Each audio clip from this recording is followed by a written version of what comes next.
Shalom, saudara-saudari yang terkasih dalam Tuhan. Apa kabar semuanya? Pasti sehat semua dong, puji Tuhan. Baik, pada hari ini saya ingin mengajak kita untuk belajar kebenaran firman Tuhan yang terdapat di dalam Efesus pasal 4 ayat 22 sampai ke 24. Efesus pasal 4, 22 sampai ke 24. Jika sudah mendapatkannya, saya akan membacakannya untuk kita. Efesus 4 ayat 22 sampai 24, yaitu bahwa kamu berhubung dengan kehidupan kamu yang dahulu harus menanggalkan manusia lama yang menemui kebinasaannya oleh nafsunya yang menyesatkan, supaya kamu dibaharui di dalam roh dan pikiranmu, dan mengenakan manusia baru yang telah diciptakan menurut kehendak Allah di dalam kebenaran dan kekudusan yang sesungguhnya. Jadi saudara-saudari yang terkasih dalam Yesus Kristus, saya ingin mengangkat satu tema yang berjudul dari perikop yang telah kita baca. Saya ingin mengangkat satu tema, yaitu hidup baru atau gaya hidup baru. Jadi kitab Efesus ini ditulis oleh Rasul Paulus kepada jemaat di Efesus sebagai yang sebagian besar adalah non-Yahudi yang baru percaya kepada Kristus. Mereka dahulunya itu hidup mengikuti cara dunia penuh dengan kebiasaan lama dan jauh dari Tuhan. Paulus menulis surat Efesus untuk mengingatkan mereka bahwa setelah menjadi pengikut Kristus, mereka dipanggil untuk hidup dalam cara yang baru, seperti mengenakan manusia baru. Saudara-saudari yang terkasih dalam Yesus, dalam kehidupan ini kita pasti sangat capek kan? Rasanya capek, kita setiap hari melewati hari yang rasanya kok seperti itu aja, kayak gitu. Dari pagi kita bangun pagi hingga ke sore, lalu besoknya kita kembali pagi, sore lagi. Kadang kita ngerasa menjalankan hari itu kosong. Kita ikut ibadah, berdoa, bahkan pelayanan, tetapi kok rasanya masih ada yang kosong dalam hidup kita, dalam hati kita ada yang kosong.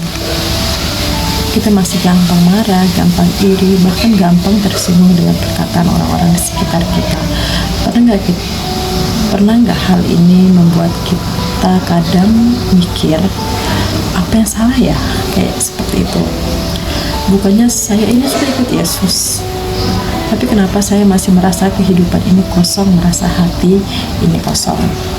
Maka dari itu, saudara-saudari yang terkasih dalam Tuhan, ini satu hal penting yang menjadi perenungan kita sekarang ini, yang sering kita lupakan. Jadi orang percaya itu bukan cuma soal ganti status, tetapi juga ganti hidup. Bukan cuma percaya Yesus, tetapi juga hidup seperti Yesus. Siapa di sini yang sudah hidup seperti Yesus? Ya, pasti kalau kita mikir hidup seperti Yesus, iya, berat sih rasanya. Hidup seperti Yesus itu berat, tapi bukan berarti mustahil kan. Saya punya suatu ilustrasi. Ilustrasinya seperti ini.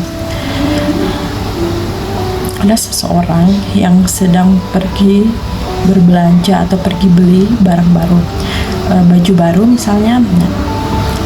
Setelah dia beli baju baru yang begitu mahal, keren, bahkan bisa dibilang nyaman untuk kita pakai, tetapi setelah kita kembali pulang ke rumah, belum tentu kita pakai baju itu. Kita pasti kita pasti masih pakai baju lama kita. Bahkan kadang baju yang baru kita beli, terkadang kita tidak pakai. Nah, itulah yang sering kali terjadi di dalam kehidupan rohani kita. Tuhan sudah kasih kita baju baru, yaitu identitas baru sebagai manusia baru dalam Kristus, tetapi kita tetap nyaman pakai baju lama. Kebiasaan, cara berpikir, dan sifat lama kita yang seharusnya sudah kita tanggalkan. Dalam Efesus 4 ayat 22 sampai ke 24 ini mengajak kita buat sadar bahwa iman kepada Kristus bukan cuma soal percaya di hati, tetapi juga soal perubahan hidup sehari-hari kita. Tuhan tidak mau kita cuma jadi Kristen KTP, tapi Tuhan mau kita jadi anak-anak terang yang hidupnya mencerminkan karakter Kristus. Jadi pada hari ini saudara-saudari yang terkasih dalam Yesus, saya ingin mengajak kita belajar mengapa penting bagi kita hidup baru dan bagaimana cara kita hidup baru. Baik, kita akan lihat mengapa penting kita hidup baru. Yang pertama itu karena kita mencerminkan identitas sebagai anak Allah. Yaitu seperti apa sih identitas sebagai anak Allah? Itu yang pertama mengasihi dan melayani orang lain. Kita harus menunjukkan kasih dan belas kasihan kepada orang lain seperti yang Allah telah menunjukkan kepada kita. Yang kedua, hidup dengan integritas. Kita harus hidup dengan integritas dan kejujuran, serta berusaha untuk menjadi orang yang dapat dipercaya. Lalu yang ketiga, mengampuni dan memberi maaf. Pasti sulit bagi kita mengampuni dan memberi maaf, tapi kita harus berusaha untuk mengampuni dan memberi maaf kepada orang lain, seperti yang Allah telah mengampuni dan memberi maaf kepada kita. Menjadi saksi Kristus, kita harus menjadi saksi Kristus dalam kehidupan sehari-hari dengan menunjukkan kasih dan karakternya kepada orang lain, karena dunia melihat Kristus melalui hidup kita sebagai orang-orang yang percaya akan Yesus Kristus. Lalu bagaimana cara kita supaya bisa hidup dalam hidup yang baru? Yang pertama pada ayat yang ke-22, yaitu bahwa kamu berhubung dengan kehidupan kamu yang dahulu harus menanggalkan manusia lama yang menemui kebinasaannya oleh nafsunya yang menyesatkan.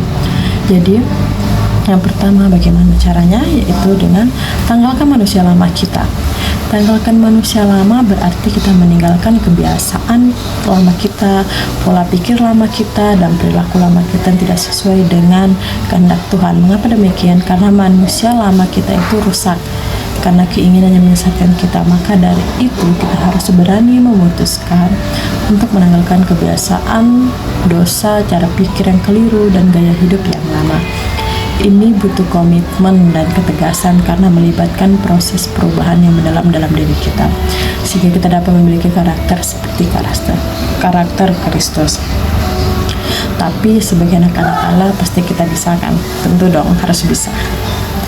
Lalu yang kedua, perbaharui pikiranmu pada ayat yang 23, supaya kamu dibaharui di dalam roh dan pikiranmu. Jadi perubahan sejati dimulai dari dalam diri kita sendiri dan pikiran kita. Kita perlu terus dibaharui oleh firman Tuhan, membiarkan Roh Kudus membentuk cara pandang kita, bahkan kita yang terus-menerus ingin ikut arus dunia. Jadi saudara-saudari yang terkasih dalam Tuhan, saat kita memperbaharui pikiran kita, kita akan mengalami perubahan hidup yang nyata dalam Kristus. Kita bahkan ketika menghadapi tantangan, kita akan lebih percaya diri dong, karena kita tahu kita hidup dalam Kristus. Karena kita tahu dengan bersama-sama dengan Tuhan, kita menemukan kehidupan yang lebih bermakna bersama Yesus Kristus. Mari kita perbaharui pikiran kita. Lalu kenakan manusia baru, itu adalah cara ketiga pada ayat 24, dan mengenakan manusia baru yang telah diciptakan menurut kehendak Allah di dalam kebenaran dan kekudusan yang sesungguhnya. Jadi kita harus mengenakan manusia baru yang telah Tuhan berikan kepada kita, identitas baru kita.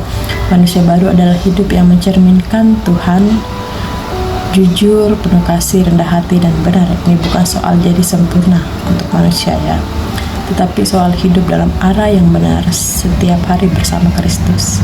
Maka dari itu kita harus mengalami perubahan yang mendalam dalam diri kita, perubahan hati dan pikiran untuk lebih sesuai dengan kehendak Tuhan. Kita hidup dalam kehidupan yang baru dengan cara berpikir dan bertindak yang baru. Kita harus mengembangkan karakter Kristus dalam diri kita, tentunya seperti kasih, belas kasihan, dan pengampunan. Jadi saudara-saudari yang terkasih, saat kita ingin sungguh-sungguh mengenakan manusia baru dalam hidup kita, kita akan menemukan kehidupan yang bermakna, mengalami perubahan yang nyata, dan kita dapat menghadapi tantangan dengan percaya diri. Saudara-saudari yang terkasih dalam Tuhan, dengan mengenakan manusia baru, kita dapat mengalami perubahan yang nyata kita dan menjadi seperti karakter Kristus, kita juga dapat menemukan hidup yang lebih bermakna.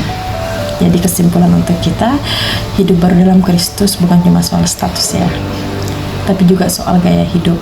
Kita sudah ditebus, berarti kita juga harus berubah. Jangan nyaman dengan manusia lama. Sudah waktunya kita hidup mengenakan manusia baru. Biarlah hidup kita jadi bukti nyata dan bukti nyata dari kasih dan kuasa Tuhan yang mengubah kita. Mulai dari hal kecil, mulai dari sekarang. Jadi aplikasinya, sudahkah kamu mengenakan manusia baru hari ini? Dan mari kita evaluasi apakah gaya hidup kita mencerminkan hidup baru dalam Kristus. Demikianlah renungan firman Tuhan yang boleh saya bagikan kepada saudara-saudari.